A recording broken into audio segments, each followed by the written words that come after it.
We're here to get you to a watch safehouse, and Hellstrom wants it done quick, Garlic says to Ambrose. What's the delay? We need to leave now. The Black River Irregulars stand outside an armored door of a fortified building in a deserted corner of the Undercity, the door to Ambrose's private laboratory. Garlic directs his entreaty toward a tiny slit in the door's iron plate. It's too dangerous. Coming, Ambrose muffled reply. You must secure certain nearby passages before I'll come out there.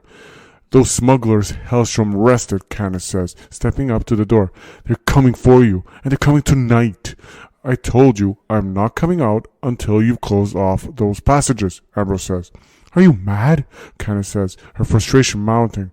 Garlic, can you just kick the door down and drag him back to Hellstrom? There's movement, Bastion calls out from where he and Ailesh stand near one of the passageways. Well, Ambrose says smugly from behind the door, you'd better get busy. Welcome to RP Gamepire, Chapter 5, Safe Passage. The heroes have learned that the smugglers from the smuggler's hideout are trying to kidnap Ambrose, and here we have arrived near to his lab and are requesting to bring him safely to here.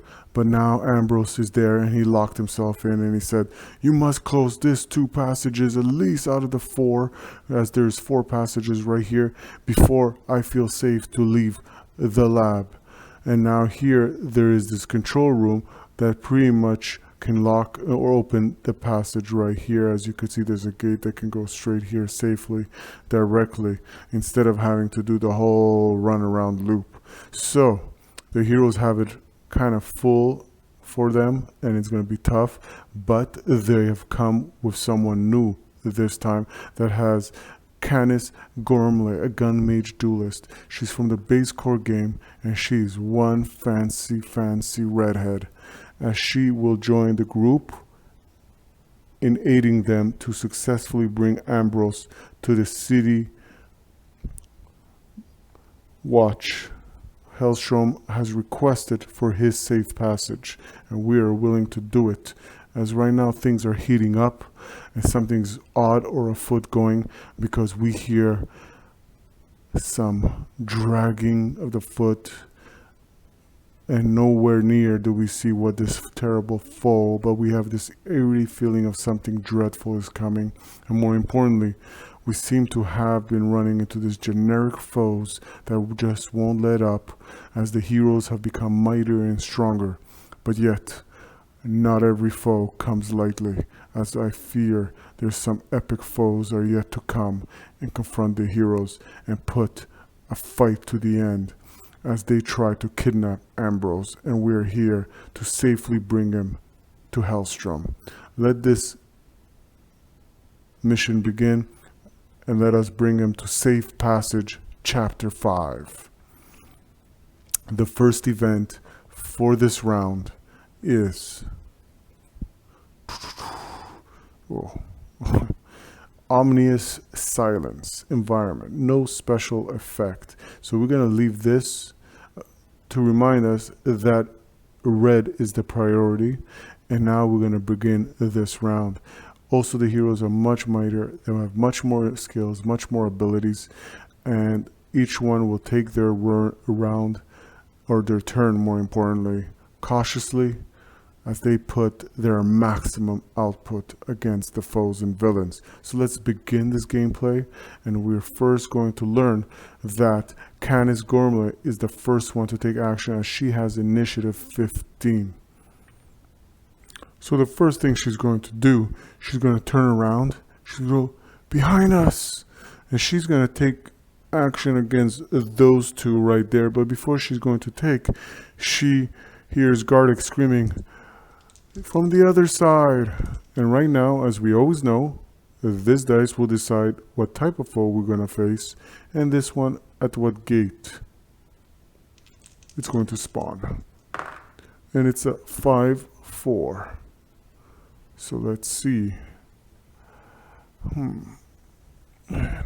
4, and from the other side, a blue sword thug just has appeared. And now that that happened, she said, I'm going to fire away. So because she has, the ability expert runecraft, which allows her, you can use an additional rune shot because her shots are rune shots. She's a gun mage, so she's going to use brutal, which allows her to, the damage roll will be boosted. Okay, and on top of it, her weapon is power of 10, yet she has an accuracy of 5, but that's not an issue because she's going to hold from where she is and she's going to aim at that crossbow thug right there. And she will roll well enough, 12, 14, she won't even bother to count her accuracy. And that crossbow thug feels the pressure as that shot goes in.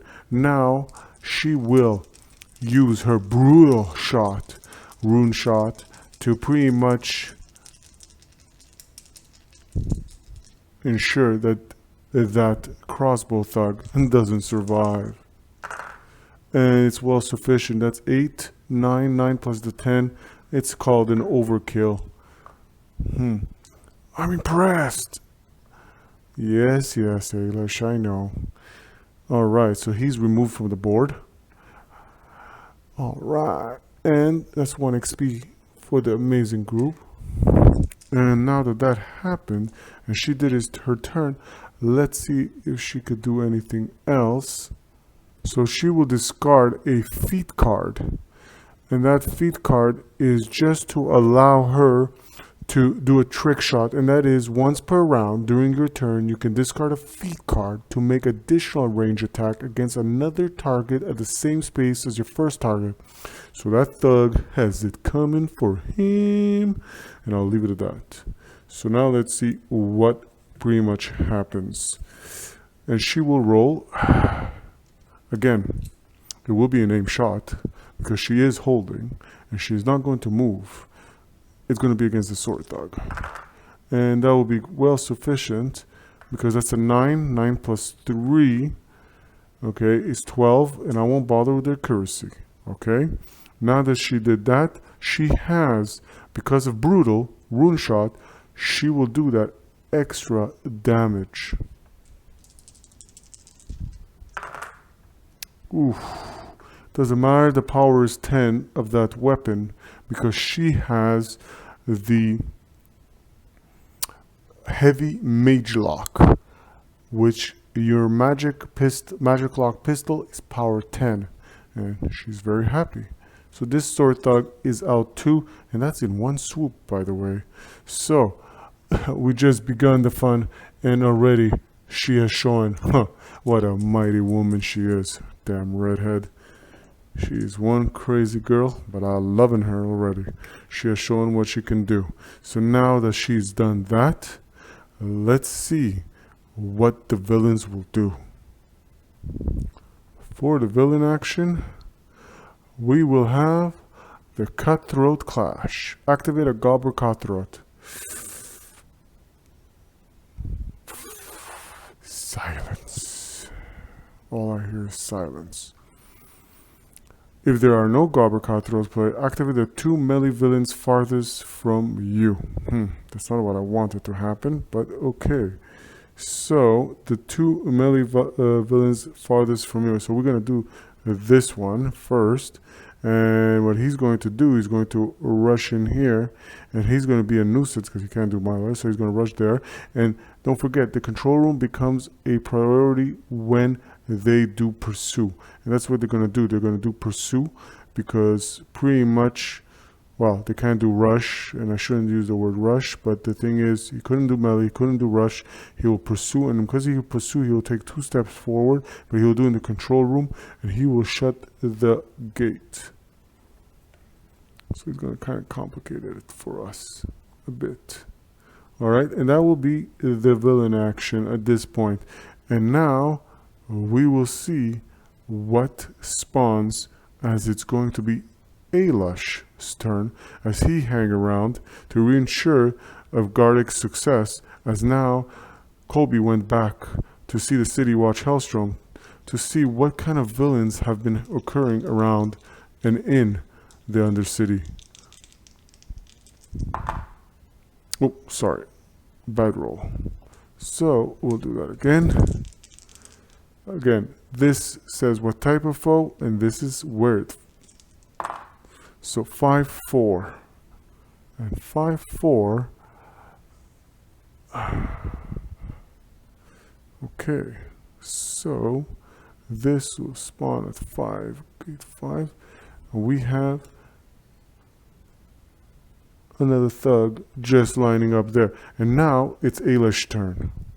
So what Ailish will do, he will turn around and say, I should put my focus on this side or on that side. Now that we have foes on either side, more importantly, it's kind of piling up over there. So what he will do, he will go himself one space here, and then he will try to see if he can influence one of this. So let's see, he's going to roll a die, and he fails because you need to roll 2 or greater than the vitality. In this case, well, he rolled a 1. Okay, but he will take a feat card and re-roll. Okay, because, well, you know what? I don't think he's able to do that because it's not a stat challenge. It's a spell and it's an influence ability, and he failed. So what he's going to do instead, he's going to discard a feat card to allow him to be a fast caster, which is once during each of your turns, you can discard a feat card to perform a spell action. So that's what he's going to do. And so he's going to lose up that feat, and he's going to try again to influence that sword thug. And it's a 6. Well, that's good to know. And by having a 6, what he's going to do is he could choose, because it's greater than 2, he can choose if the sword thug is a boosted attack or damage is going to be a boosted attack, because it's only 4 accuracy. Its power is pretty okay. So he's going to attack his butt. What? And let's see what happens in this case. Because it's a boosted attack, so it's more than sufficient. So that's 11. And that's 13. So 13 is well sufficient. And now he's going to roll for the damage. Oh, come on. It can't be. And that's 9. 9 plus 8 is well sufficient to kill this. And job well done. I can't control myself. No, you can't. And that's what happens, buddy. You kill your own friends, and we do get XP for that. Because it was a spell manipulation of influence by Ailish, and I gotta say, that's one of his amazing skills. You know, I'm sure he has other amazing skills, but that's gotta be one of them, aside from being able to start with 4 feat cards. Because he just finished his amazing influence, and this one is still kind of possessed. So I wouldn't be thinking that any villain action can come from him. Let's see what is the villain action. Azuri Assault. Activate up to 2 blue villains closest to you. Alright. So let's see which are the 2 closest blue villains to activate. So I would say 1, 2, 3, 4, 5. 1, 2, 3. So I would say those 2 will activate. So because they are within 3 steps, or 3 tiles I should say, it will instead, they will move. This one will move right here and we'll just walk over there. And while this one will take 1 walk and take a shot. And he's going to take a shot at Garda, because he's that trollkin just sticking out there, and I think he just wants that big ass shot at that big guy, and the big guy is not even paying attention. Look at him, he's just somewhere else. He's mindful about other things. So let's see what exactly is going to happen as that crossbow thug is going to shoot at him. That's 5. 5 plus 4 is not enough, and that kind of runs dry, that crossbow thug, and he's just like, huh? He's just shocked, like, okay, something happened right there. So now that ends that. Let's see, what does Bastion do? Okay, so Bastion, what he will do is, I think he will try to prioritize and try to rush into here or charge into there and pretty much try to close one of the gates. So he will do a stat challenge, and he can do that the moment he goes inside. So he's going to charge in, and he's going to stand right there, and he's going to go, ah. All right, and there he is. And now let's see what happens when he tries that star challenge. Okay, so this is interesting. He could use a strength or his intelligence. He needs a 12, either one. So his strength is 5, his intelligence is 4. It only makes sense that he will do a strength stat challenge test right there, and he's going to boost it. He's going to use one of his feat cards to boost that, because pretty much he wants to kind of succeed there. So let's see. He is trying for strength of 12. He has already 5, and he has a boosted roll. So that's well sufficient, I think. And now he has destroyed that spawn point. Now, as he destroyed that, he has to roll to see where it ends. So it ends in spot 2, and that's not good, because now anything that is rolled 2 and 6 will spawn right at the bottom here. I don't know if you could see that, but this becomes spawn point for 2 and 6. All right, so that's not necessarily good, I would say, but it kind of works because it kind of eliminates anything coming from there. So now that has occurred, that's one gate, and we hear eerie rumbling going on in the Undercity. Something's afoot here. Something's going odd. All right. Now that that's occurring, that's not too good. He has done his turn, and let's see what will happen as the villains take their action. Pressure point. Activate 4 villains close. Oh, the 4 villains closest to you. Okay. All right. So, gotta love the art. All right. Well, Bastion, you're gonna feel the pressure right now. So let's see what happens. Okay. So we're gonna activate the crossbow thug, and she's gonna take a shot at Canis. Because pretty much, well, she feels that she can take care of Canis. And when she does that, well, so what she's going to do is, no matter what it would be here, she's going to use the quick draw. And what the quick draw does against the crossbow thug, it will be when a villain up to 2 spaces away would make a ranged attack roll. So it doesn't matter even if you would have gone for Bastion. Okay, in this case, play this card to cancel that attack. So she pretty much voided his hopes of doing anything. So that leaves it to three thugs, or 3 villains I should say in this case. And there's not many villains other than the thugs for now. So let's see what happens. He will just come and rush in against Bastion. Alright, and Bastion is going, holy might. And because he rushed in, he will roll. And he's 7. 7 plus 4 is 11.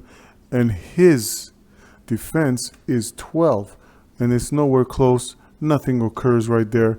And this things just simmer down. And Bastion was able to hold him off. So that was 2. The third one will be this one, and he's just gonna kind of rush out of there because I think he wants to be part of the action at this point. And this one will go directly at Aylash, for revenge. Oh no, I can't. He still influences me. All right, if that is the case, then it's this one. It's within 3, and he will just walk.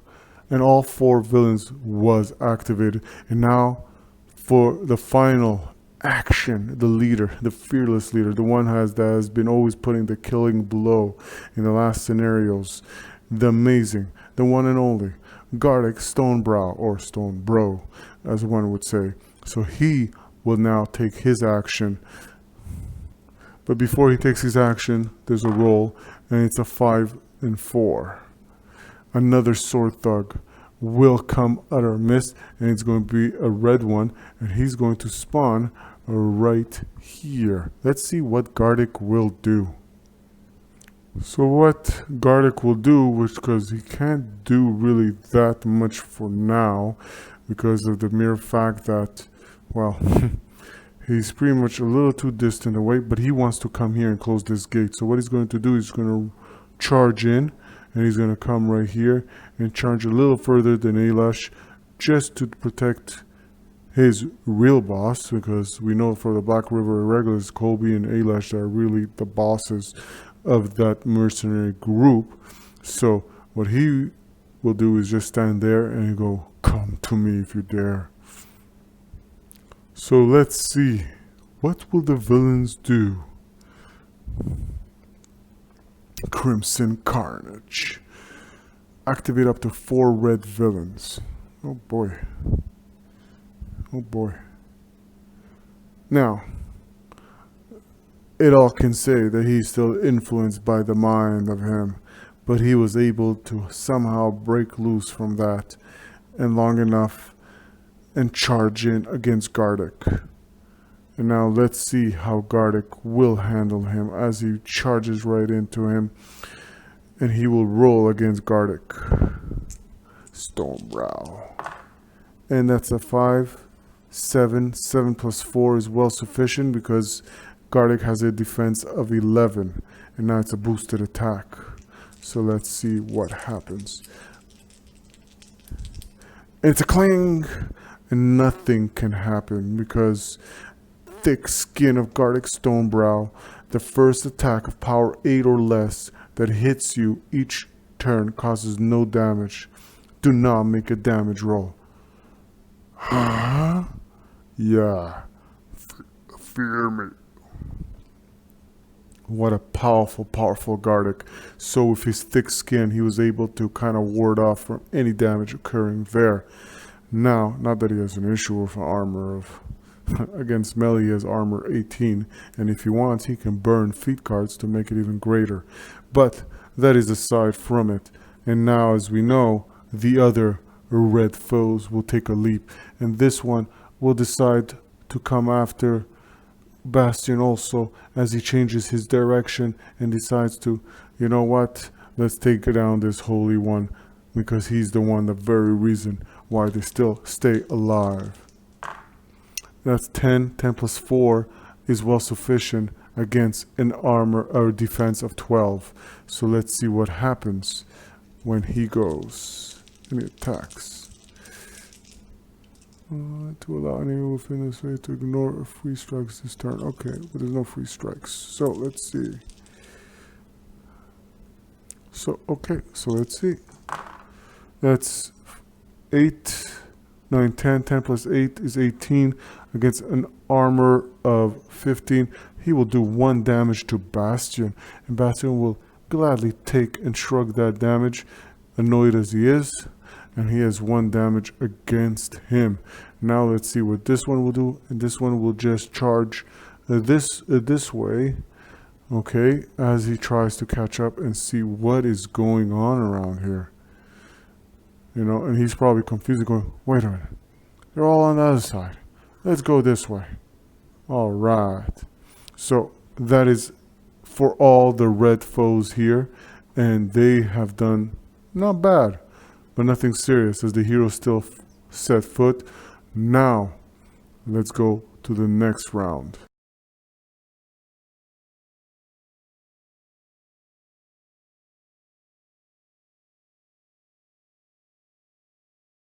Whew, that was a little tough for Garlic to swallow, and that was a tough round in itself. Canis took some damage. Garlic took some down. Everybody has damage, and right now, when I say damage, they have one less or more vitalities than they had the previous round. And right now, this one looks pretty tough because we're getting swamped. We gotta get Ambrose quick as possible there, and we're pretty much can do it really right now on Candace's turn or Ailish's turn, but we're gonna hold it off and let's see what exactly Candace will do. But before that, there's an event, and now, as we pretty much know, as I said before in the previous rounds, you know, there's something afoot because we have this dreadful, epic drudge that pretty much got on us, and they're one epic villainous foes. All right, so let's see what's the event as we try to push hard. And I gotta say, thankfully for Garlic, he's a stone wall and a half. Devil rats. The devil rats comes from the sewer passages from the Undercity, and pretty much are attacking anybody that's individually alone. Oof. Okay, so let's start this. This is not nice. It's nasty. But let's go. We're going to start with this one right there. And he's safe. We're going to start with this one. And he is safe. We're going to start with that one. And he's safe. We're going to start with that crossbow. And he's safe. We're going to start with this booger. And he's safe. Crossbow thug. He's safe. And this one, he's not safe, and he's just gonna get knocked down.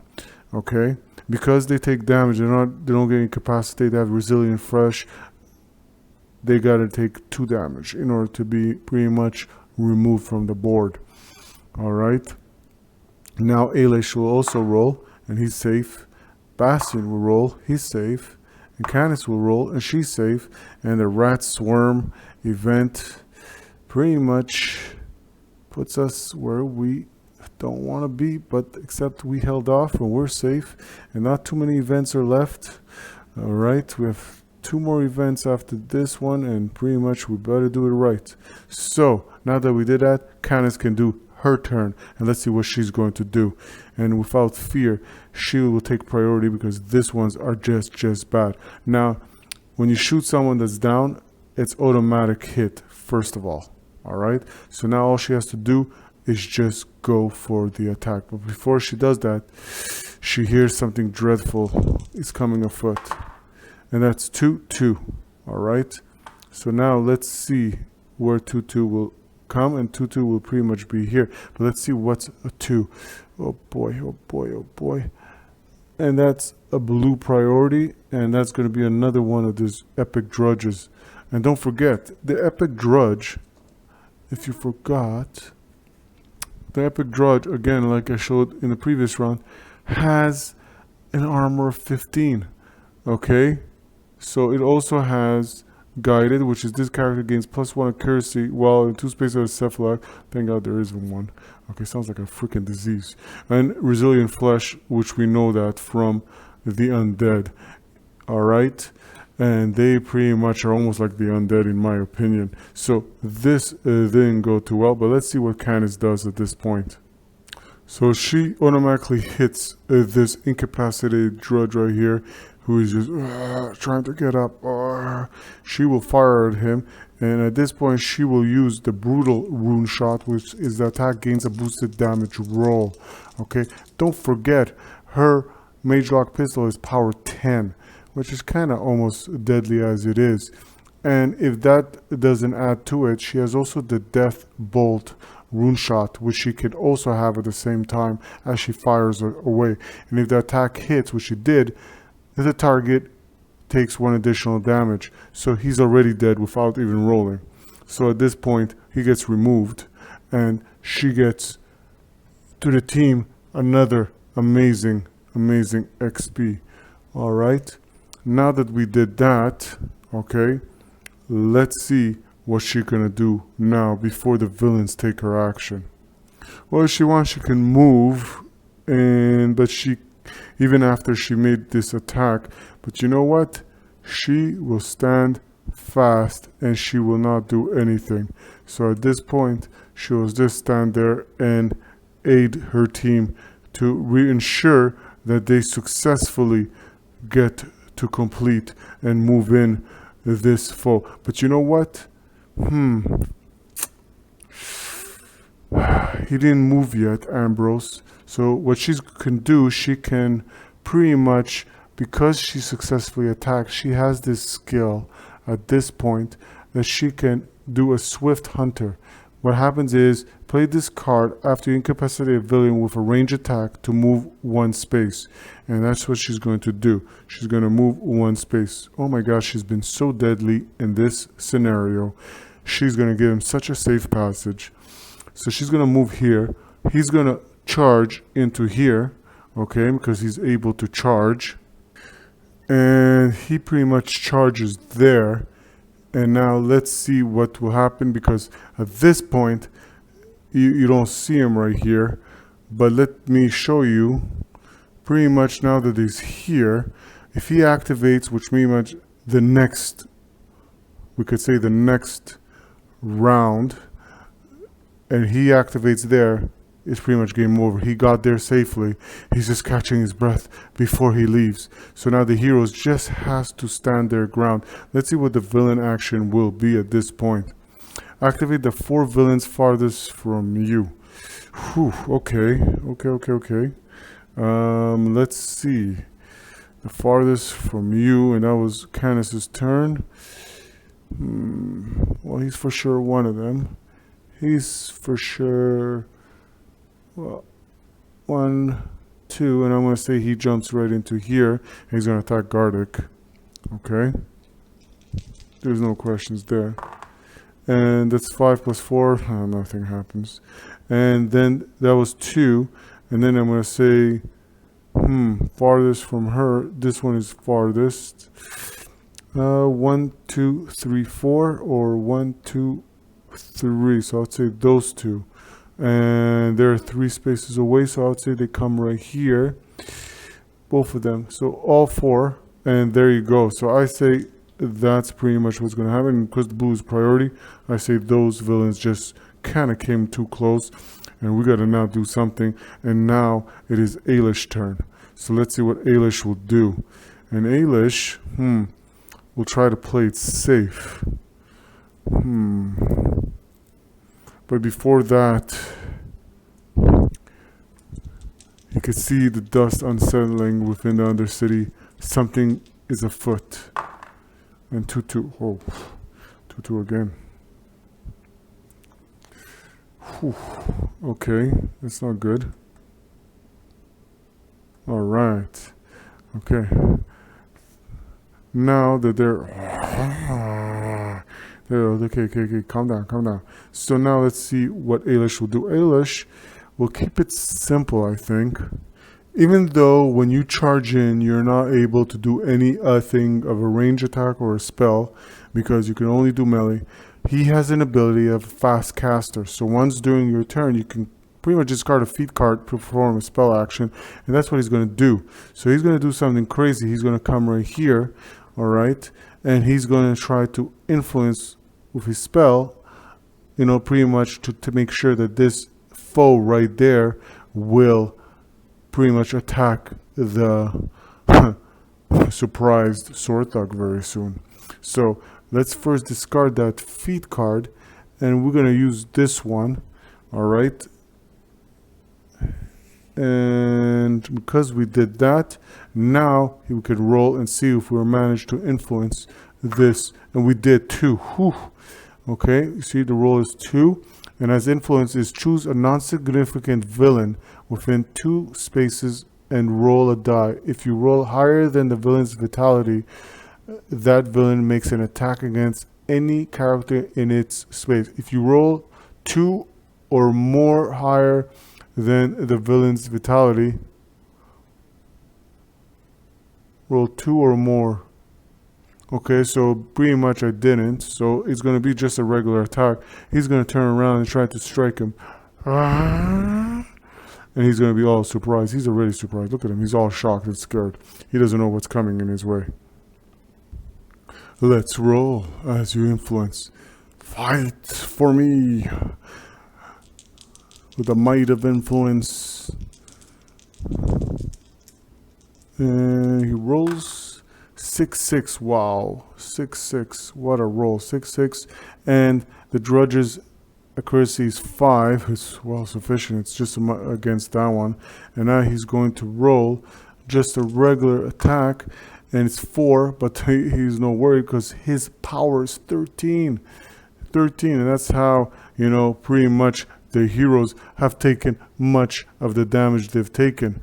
And now he's just going to remove him, and he's going to get the XP. And all right, and now that that happened, all right, he'll turn around and he's just annoyed, and that will end Alish's turn.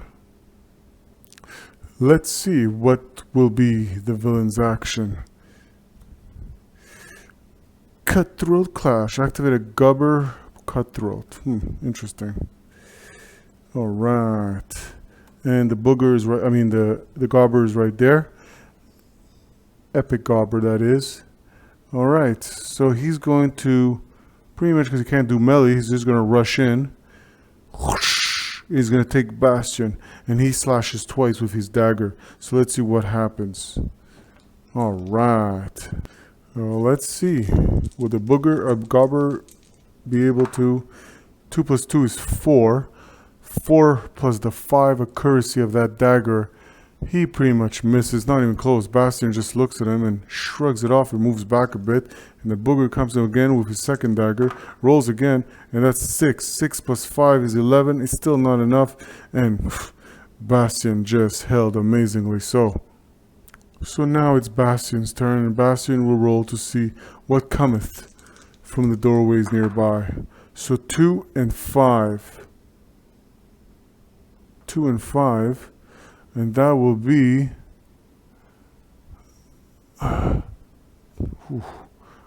it's getting crowded in here. Alright. So what will happen in this case is... now that's done, it is Bastion's turn. And Bastion, what he will do... well, you know what? He could try for this little nuisance right here. Or he could try to ward them off, but it's okay, he can hold off. All he has to do is to make sure that when this one activates next round, there's nobody afoot that can pretty much cause a problem. So right now they're pretty much good. So he has a choice. He could do the lay of hands. Okay, so once per round he can pretty much do that. And he could pretty much heal himself or heal Canis. And Canis is pretty much wounded, as I could see. And that's interesting.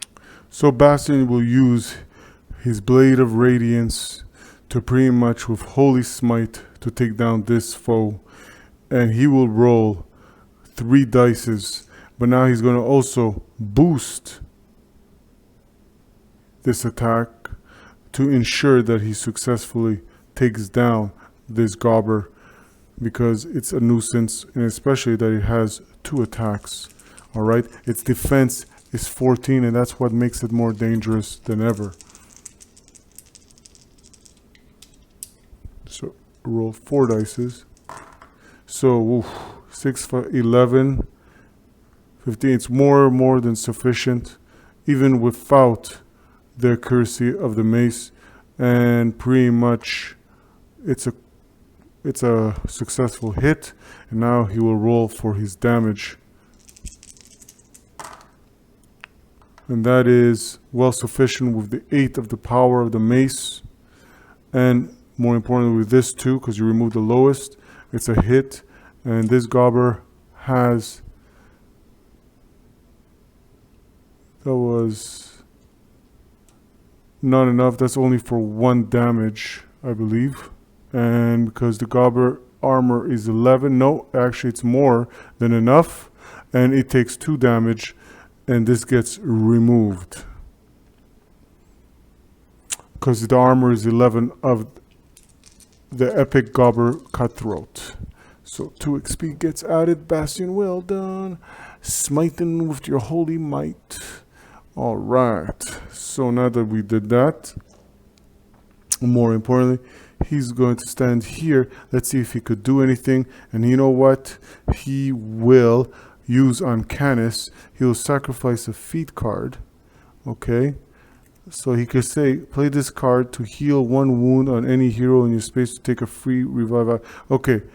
So pretty much he's going to use that triage, but more important, he has the ability that you heal an extra wound. So pretty much he's going to take the wounds off Canis, because just to make sure that she's all safe and dandy, and especially for what's to come, because I think this is going to go around more than what we expected. And now let's see what the villains will do.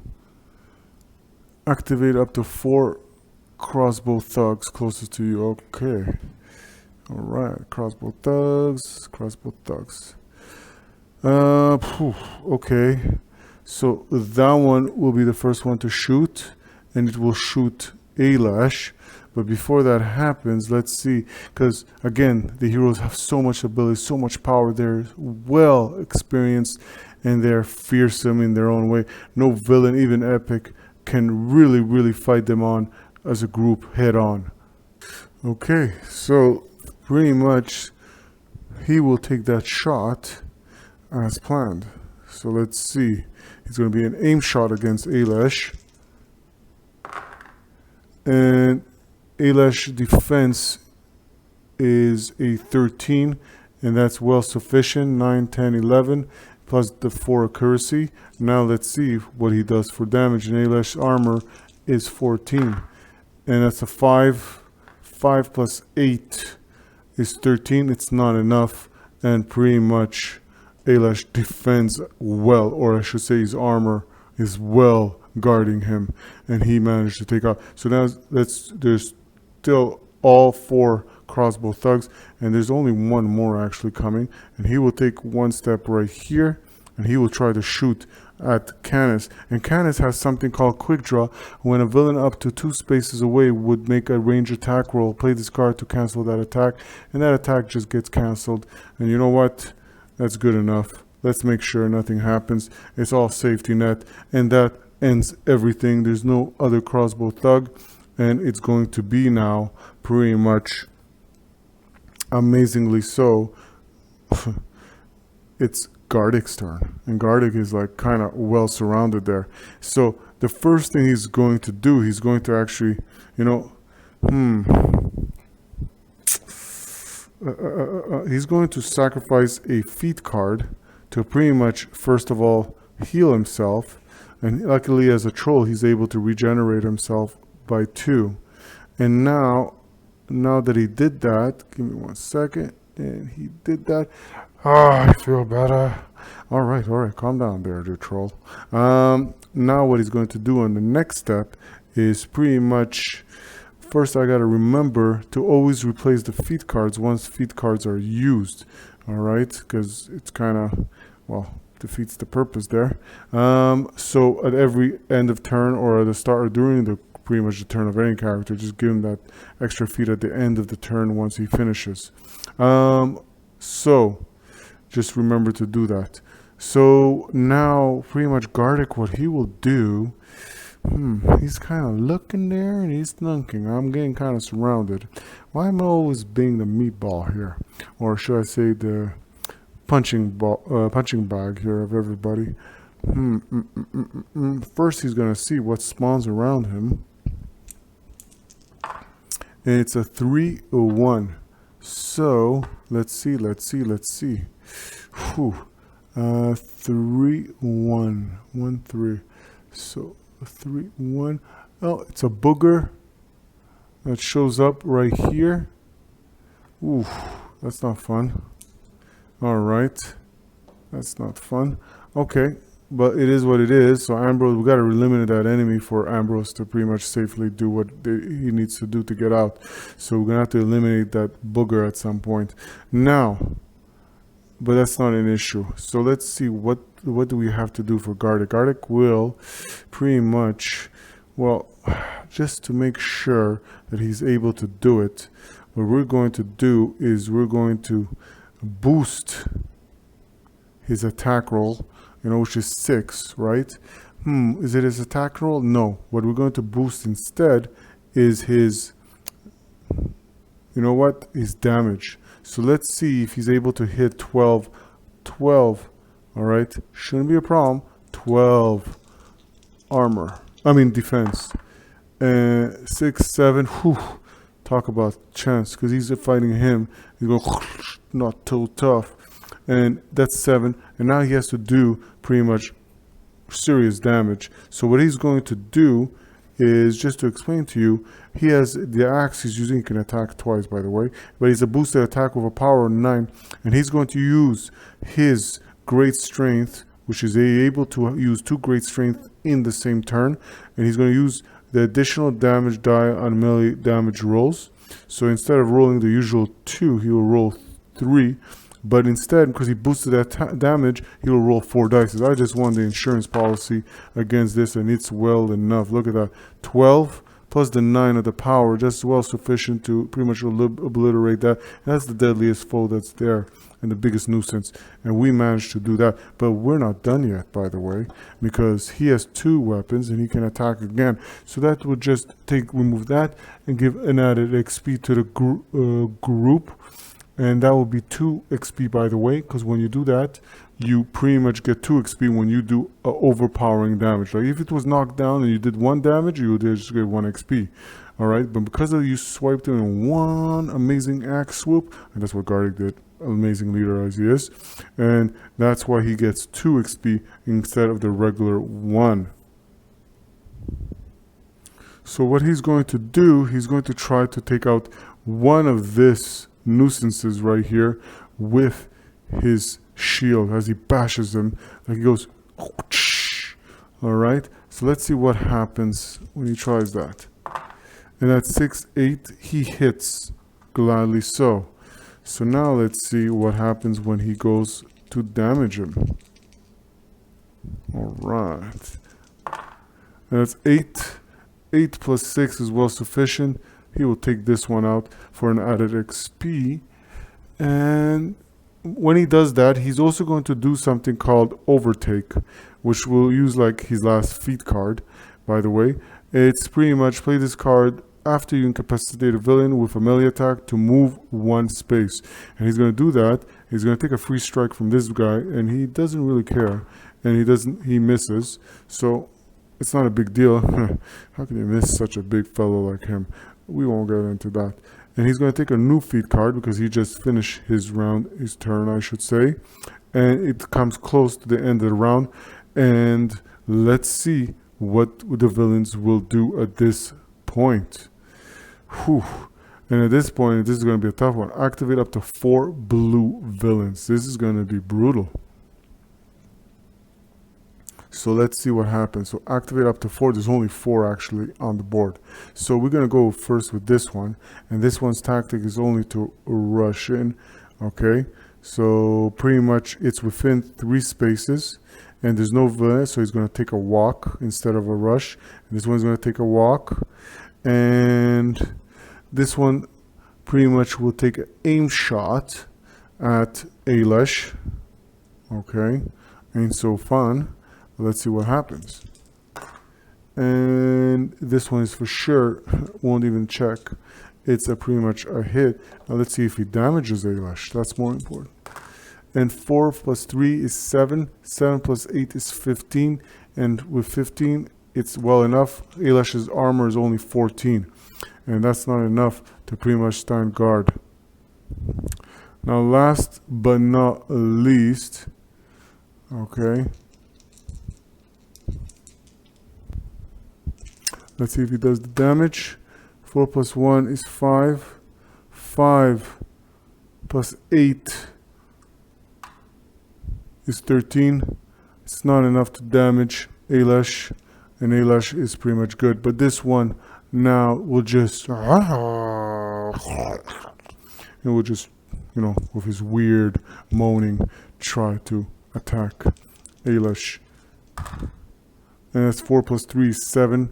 7 plus 5 is 13, and that's enough to pretty much hit him. Now let's see if he could damage him, and that shouldn't be an issue. It's boosted attack.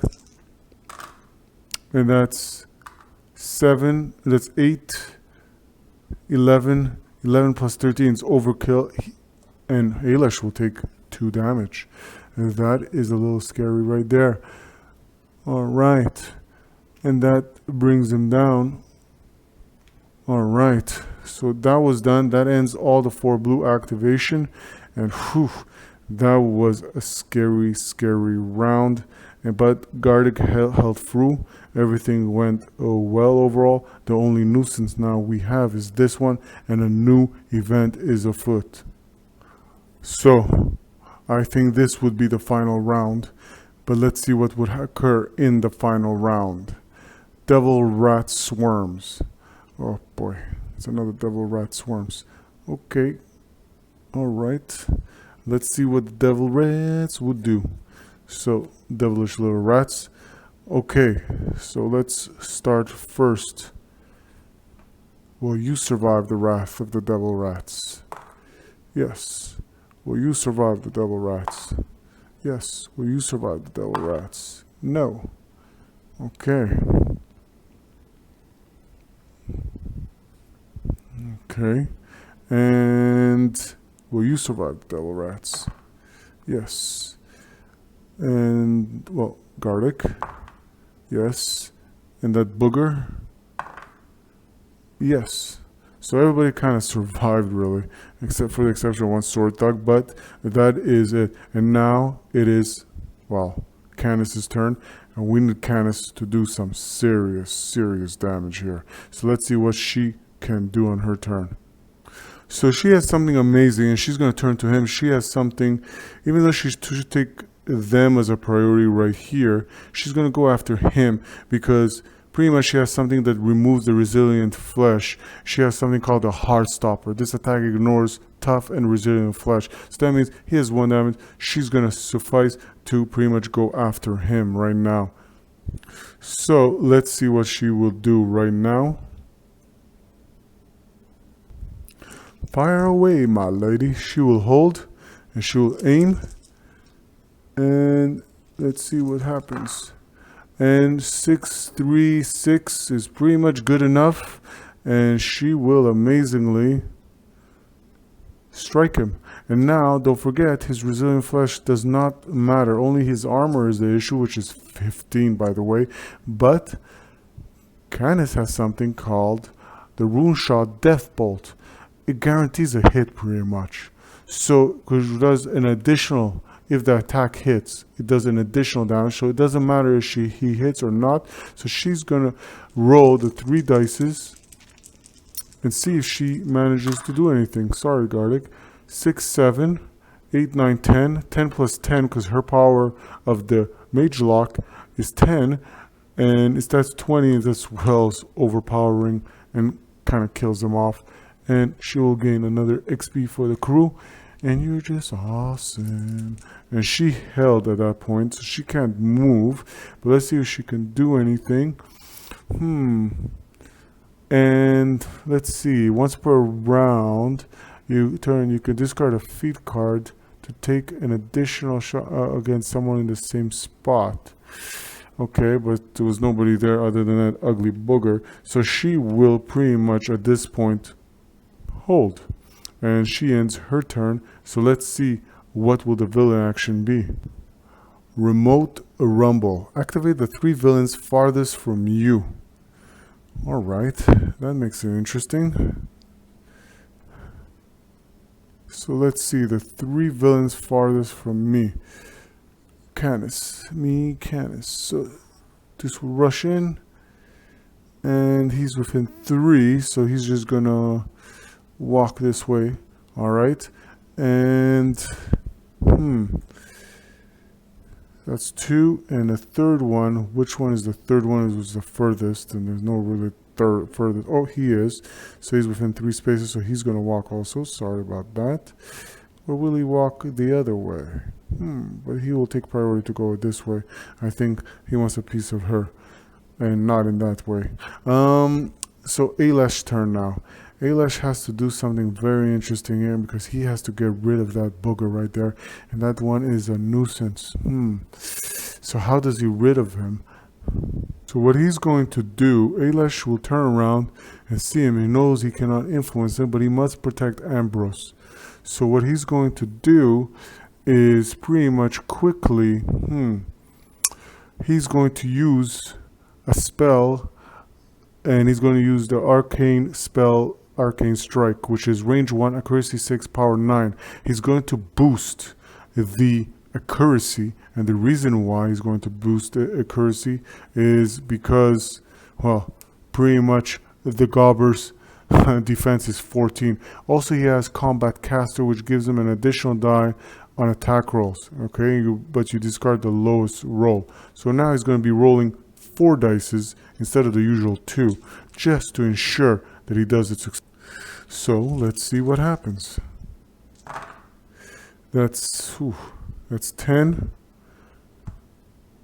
13, and you remove the lowest die, which I'll take that one. So that's a 13, and plus Ailish's 6 accuracy, that's enough to pretty much hit. Sorry about that. So that is pretty much good enough to hit. All right. And that now he will roll for the damage. And to ensure that he successfully strikes him, he will boost his attack. He will boost that attack. Don't forget, he starts with 4 feet cards, which is kind of amazing. Okay. And he will boost that. So let's see what happens. So instead of the usual 2 dices, he will roll 3. 6, 7, 8, 9. That's not the greatest roll, but 9 plus 9 is 18. And against the 11 armor, well, I think he overkilled him. And that's very, very good job. And now,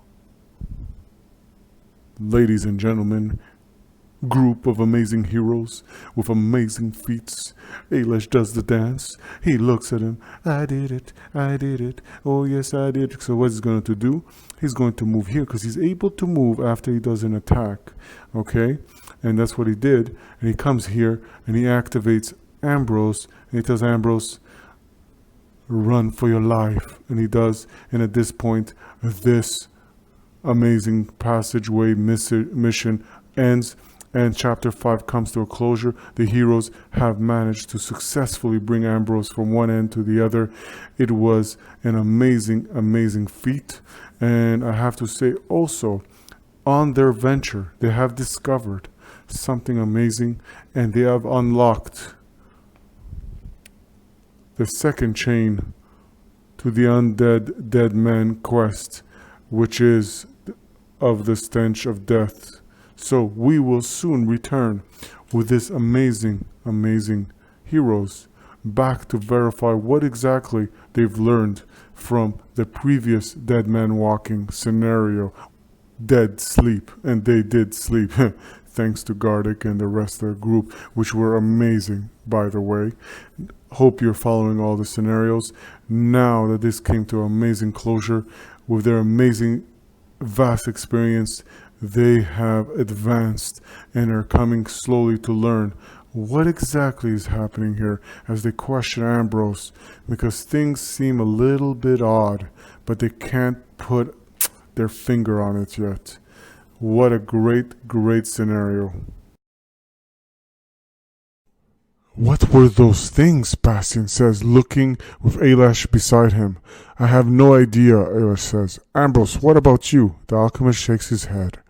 A far-off look in his eyes. They were men. Or at least they were one time. The augmentations that were made to their bodies, though, those were... Suddenly Ambrose snaps out of his reverie and says abruptly, fascinating, to be sure. But no, I've never seen anything like it. They didn't fight like men, Gardic says, poking a large tear in his breastplate. They fought like machines.